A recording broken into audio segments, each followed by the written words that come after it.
Well, we'll crack on with the first of the press conferences. And first up, racing manager to Goldolphin, Simon Crisford, is with us.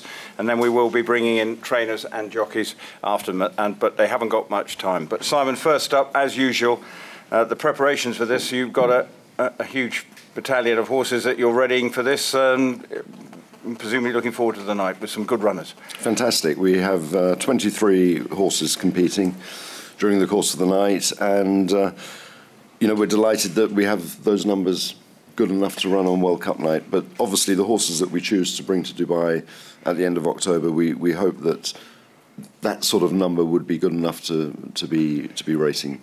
Now, you're mob-handed in the World Cup, obviously with last year's winner as well, and obviously African Story was interesting about that, and Hunter's Light. I mean, you look as if you've got a strong hand in a very open renewal. Well, we do have a strong hand, but obviously if the American contingent are on song and they take to the surface, then they would be much better than anything we have to offer.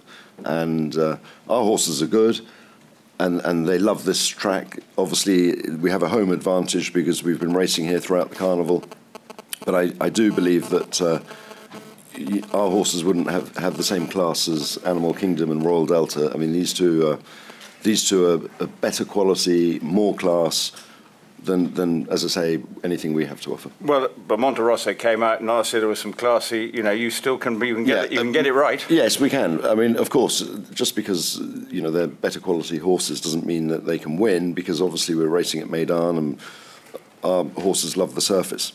Monterosso, obviously, he won last year, but he's had a few small issues. He didn't run well in the Eclipse. He was a little bit disappointing when he ran in the last leg of the Maktoum Challenge, and I think Mahmoud felt that he'd need to step up a lot on that to figure in the finish on Saturday. And yes, he has improved, but he needs to show that he's improved a great deal from what we saw the other day. Okay, the World Cup. What about any other horses that you might single out and saying, right, these are ones that we think and expect to run big races? Well, we've got, of the 23, obviously you would hope that Tenenbaum in the Stayers race would have a good chance. Mental, he would be clear top rated in the sprint. He's a divisional champion in Australia and very much pleased us when he won the other day. I know that Mahmoud's been happy with him coming up to this race. And obviously in the Derby, now spun, he won on the turf. He would have a nice chance. Secret Number, he's unbeaten. He must go well in that race. Saja, City Style would both be competitive in the duty free. You'd have to like African Story and Hunter's Light in the Dubai World Cup for a small piece of it. Hopefully one of them's good enough to win, but we'll find out. And, you couldn't really fancy our horses in the Shima Classic. They wouldn't be good enough.